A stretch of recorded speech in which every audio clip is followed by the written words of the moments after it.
Salutations, chères lectrices et chers lecteurs. Je suis le docteur Alicia Dubois, spécialiste en gynécologie et santé reproductive, avec plus de 20 ans d'expérience dans l'accompagnement des couples vers une intimité épanouie.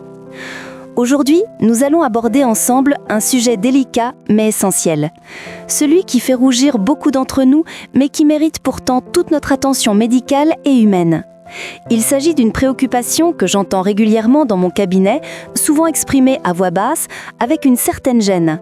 La sécurité et les aspects pratiques de l'intimité orale féminine. Cette question, bien que parfaitement légitime, reste malheureusement entourée de mystères et d'idées reçues qui peuvent créer des anxiétés inutiles et limiter l'épanouissement sexuel des couples.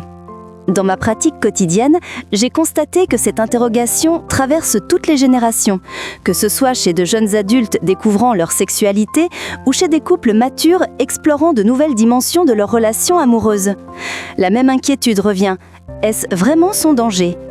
Cette question révèle à la fois une curiosité légitime et une prudence responsable qu'il convient d'encourager et d'éclairer.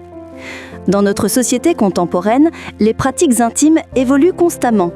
De plus en plus de couples, y compris ceux ayant dépassé la cinquantaine, découvrent ou redécouvrent l'intimité orale comme une dimension enrichissante de leur relation amoureuse. Cette évolution positive mérite d'être accompagnée d'informations précises et bienveillantes. Cette transformation des mœurs s'accompagne heureusement d'une libération progressive de la parole sur la sexualité. Les tabous d'autrefois s'estompent peu à peu, permettant aux couples d'explorer leur intimité avec plus de liberté. Cependant, cette liberté nouvelle doit s'accompagner d'une éducation sexuelle adaptée et d'une compréhension approfondie des enjeux de santé. L'intimité ne connaît pas de limite d'âge. Elle peut s'épanouir à chaque étape de la vie, pourvu qu'elle soit vécue dans le respect, la connaissance et la sécurité. C'est pourquoi il est crucial de démystifier ces questions et d'apporter des réponses scientifiques à vos interrogations légitimes. J'ai eu le privilège d'accompagner de nombreux couples dans cette démarche de découverte ou de redécouverte. Certains, mariés depuis des décennies, m'ont confié avoir trouvé une nouvelle jeunesse dans leurs relations grâce à une communication plus ouverte sur leurs désirs et leurs préoccupations.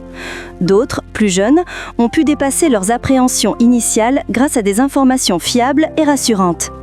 Pour répondre correctement aux questions sur la sécurité, il convient d'abord de comprendre ce que sont réellement les sécrétions vaginales. Contrairement aux idées reçues profondément ancrées dans notre culture, ces fluides ne sont pas des impuretés, mais bien des éléments naturels et sophistiqués de la physiologie féminine. Résultat de millions d'années d'évolution. Le système reproducteur féminin produit différents types de sécrétions grâce à un mécanisme complexe et parfaitement orchestré, comparable en sophistication aux systèmes de régulation les plus avancés. Cette production répond à des besoins physiologiques précis: lubrification, protection contre les infections, maintien de l'équilibre du pH vaginal et facilitation des rapports sexuels. Les glandes de Bartholin, situées de chaque côté de l'entrée vaginale, représentent l'un des mécanismes les plus raffinés de la physiologie féminine. Ces petites structures anatomiques, d'à peine quelques millimètres, sécrètent un lubrifiant naturel lors de l'excitation sexuelle. Cette sécrétion n'est pas aléatoire, mais répond à des signaux neurologiques et hormonaux complexes. Le fluide produit par ces glandes présente une composition remarquable. Il est riche en mucopolysaccharides qui lui confèrent ses propriétés lubrifiantes exceptionnelles, supérieures à bien des lubrifiants artificiels. Sa viscosité et sa composition chimique sont parfaitement adaptées pour réduire les frictions tout en maintenant un environnement favorable à la santé vaginale.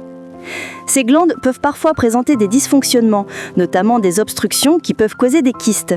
Heureusement, ces complications sont généralement bénignes et facilement traitables.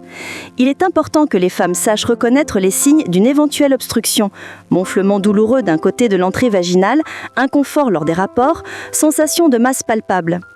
Parallèlement, les glandes de Skene, parfois comparées à la prostate masculine en raison de leur origine embryologique commune, contribuent également à cette lubrification naturelle.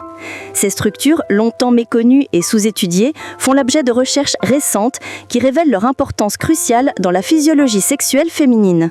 Ces glandes peuvent même être impliquées dans le phénomène d'éjaculation féminine chez certaines femmes, un processus parfaitement normal, bien que moins connu et parfois source d'incompréhension. L'éjaculation féminine, longtemps taboue, est aujourd'hui reconnue comme un phénomène physiologique naturel qui concerne environ 10 à 15% des femmes de manière régulière. Le fluide produit par les glandes de Skene lors de l'éjaculation féminine présente une composition unique, riche en phosphatase acide prostatique et en glucose, similaire dans certains aspects au liquide prostatique masculin. Cette découverte scientifique relativement récente illustre la complexité et la richesse de la physiologie sexuelle féminine. Le col de l'utérus participe aussi activement à cette production de fluide, notamment par la sécrétion de glaire cervicale, dont la consistance et la quantité varient selon le cycle hormonal de manière remarquablement précise. Cette glaire cervicale joue un rôle fondamental non seulement dans la reproduction, mais aussi dans le maintien de l'équilibre vaginal. Dans la période ovulatoire, cette glaire devient plus fluide et plus abondante, facilitant potentiellement la remontée des spermatozoïdes. En dehors de cette période, elle adopte une consistance plus épaisse qui contribue à la protection contre les infections ascendantes. Cette variation cyclique témoigne de l'adaptation remarquable du corps féminin aux différentes phases du cycle reproducteur. Même après la ménopause, ces mécanismes continuent à fonctionner bien qu'avec des modifications liées aux changements hormonaux. La diminution des oestrogènes peut réduire la quantité de sécrétion, mais n'interrompt pas complètement ces processus physiologiques essentiels à leur confort intime. D'un point de vue biochimique, les sécrétions vaginales présentent une composition fascinante qui révèle la sophistication des mécanismes naturels de protection et de régulation. L'eau représente environ 90% de leur composition. Mais les 10% restants constituent un cocktail complexe de substances bioactives. On y trouve notamment des acides aminés essentiels, véritables briques élémentaires des protéines, qui participent au maintien de l'intégrité des tissus vaginaux. Les enzymes présentes, comme la lysozyme et la lactoferrine, possèdent des propriétés antimicrobiennes naturelles qui contribuent à la défense contre les infections. Le glucose présent dans ces sécrétions nourrit les lactobacilles bénéfiques qui constituent la flore vaginale normale. Ces bactéries amies transforment ce glucose en acide lactique, maintenant ainsi le pH vaginal à un niveau légèrement acide, entre 3,8 et 4,5, qui décourage la prolifération des micro-organismes pathogènes. Les minéraux présents, comme le zinc, le magnésium et le calcium, jouent des rôles cruciaux dans le maintien de l'équilibre cellulaire et dans les processus de cicatrisation et de régénération tissulaire. Cette composition minérale peut varier selon l'alimentation, l'hydratation et l'état de santé général de la femme. Venons-en maintenant à la question centrale qui préoccupe légitimement de nombreux couples. L'ingestion de sécrétions vaginales présente-t-elle des risques pour la santé ? Cette interrogation mérite une réponse nuancée, basée sur les données scientifiques actuelles et l'expérience clinique. Du point de vue médical, chez des partenaires en bonne santé et exempts de infections sexuellement transmissibles, cette pratique est généralement considérée comme sûre.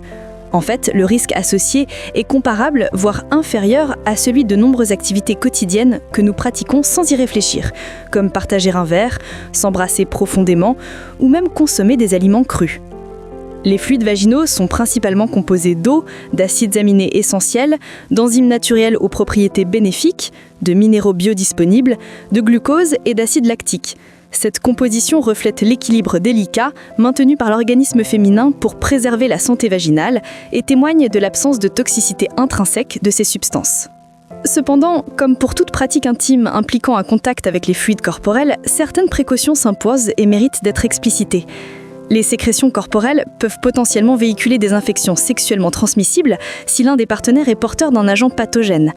Les principales IST susceptibles d'être transmises par cette voie incluent la chlamydia, infection bactérienne très répandue mais souvent asymptomatique, la gonorrhée, également d'origine bactérienne, l'herpès génital causé par les virus HSV1 et HSV2, la syphilis, due au tréponème pâle, la trichomonas provoquée par un parasite et le VIH, bien que le risque de transmission par cette voie soit considérablement plus faible que par voie sanguine ou lors de rapports génitaux non protégés.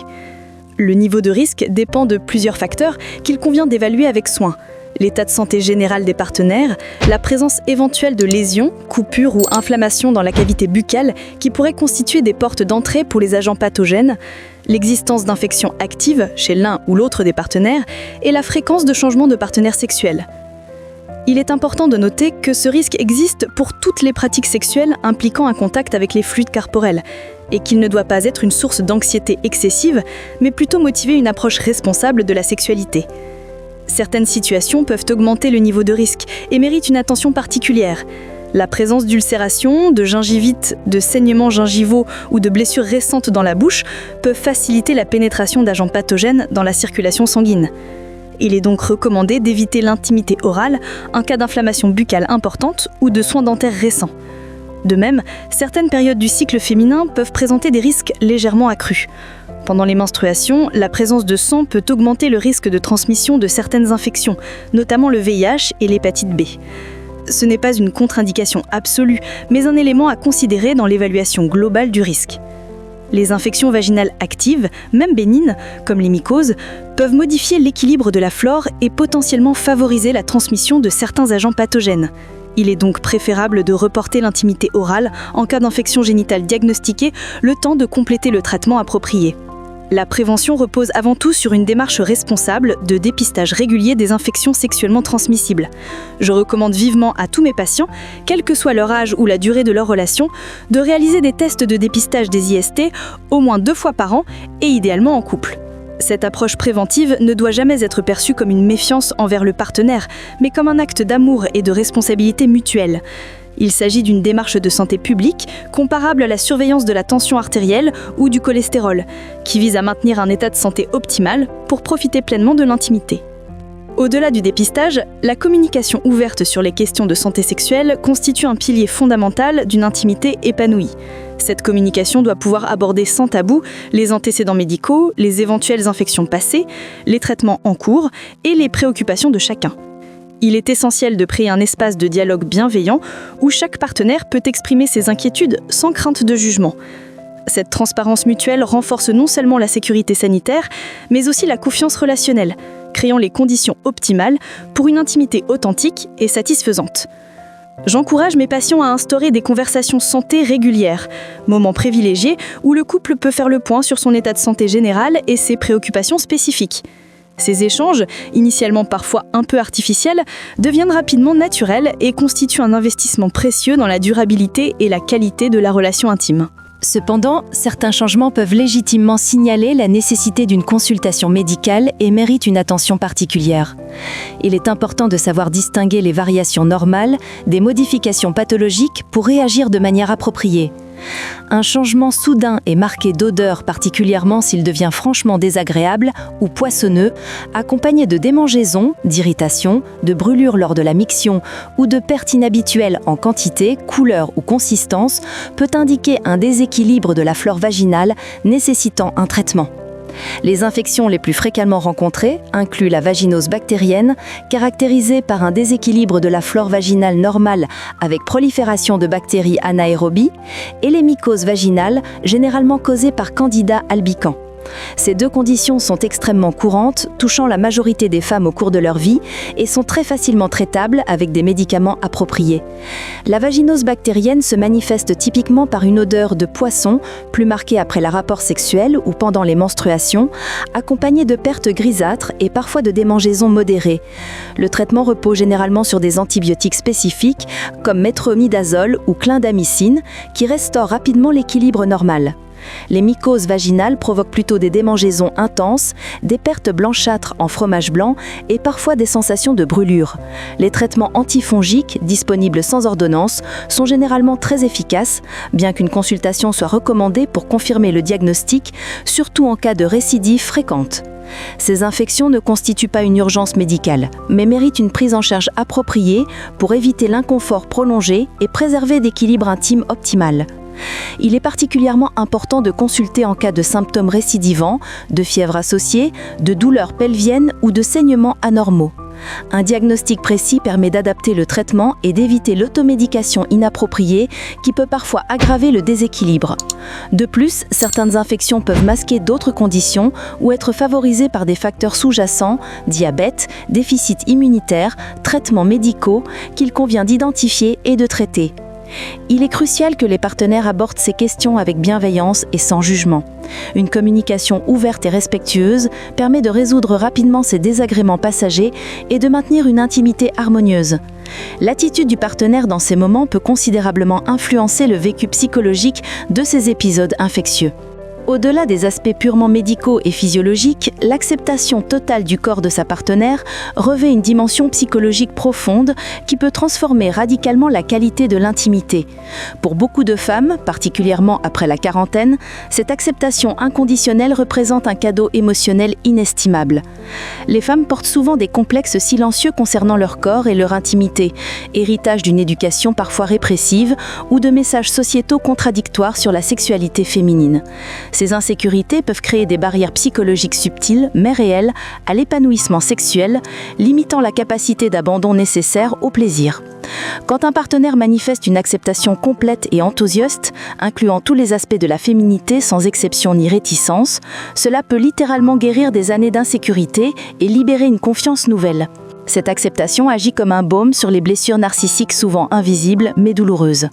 J'ai eu le privilège d'accompagner de nombreuses femmes dans cette découverte de l'acceptation de soi à travers le regard aimant de leur partenaire. Les témoignages sont souvent émouvants. Pour la première fois de ma vie, je me sens complètement désirable. J'ai enfin compris que mon corps était beau tel qu'il est. Cette acceptation m'a libérée de 20 ans de complexes. Cette transformation psychologique ne bénéficie pas seulement à la femme, mais enrichit considérablement la relation dans son ensemble. Un partenaire qui se sent pleinement accepté développe une confiance qui se répercute sur tous les aspects de l'intimité. Communication plus ouverte, créativité accrue, capacité d'expression du désir amplifiée. Cette acceptation mutuelle crée un cercle vertueux remarquable. Plus une femme se sent acceptée et désirée, plus elle peut s'abandonner pleinement à l'intimité. Cette confiance retrouvée enrichit considérablement la relation et l'épanouissement sexuel du couple, créant une spirale positive d'épanouissement mutuel. La confiance sexuelle influence directement la qualité physiologique de la réponse sexuelle. Une femme sûre de son acceptation peut plus facilement atteindre l'excitation nécessaire à une lubrification naturelle optimale, facilitant ainsi l'intimité et réduisant les risques d'inconfort ou de micro-traumatisme. De plus, cette sérénité psychologique favorise la communication des préférences et des désirs, permettant au couple d'affiner progressivement ses pratiques intimes pour atteindre une satisfaction mutuelle optimale. L'anxiété et les complexes constituent souvent les principaux obstacles à cette communication authentique. En conclusion, comprendre l'importance de stimuler et de respecter la sexualité de votre partenaire est bien plus qu'un simple geste de plaisir. Le cunnilingus, lorsqu'il est pratiqué avec attention, douceur et communication, n'est pas seulement une pratique intime, c'est un acte de confiance, de connexion et de santé relationnelle. D'un point de vue urologique et sexologique, il favorise une meilleure complicité, réduit le stress, stimule la circulation sanguine et renforce la santé sexuelle des deux partenaires. Offrir du plaisir, c'est aussi recevoir en retour, car une partenaire épanouie dans sa sexualité contribue à une vie de couple équilibrée et harmonieuse. N'oubliez jamais que la qualité de votre vie intime reflète souvent la qualité de votre santé globale.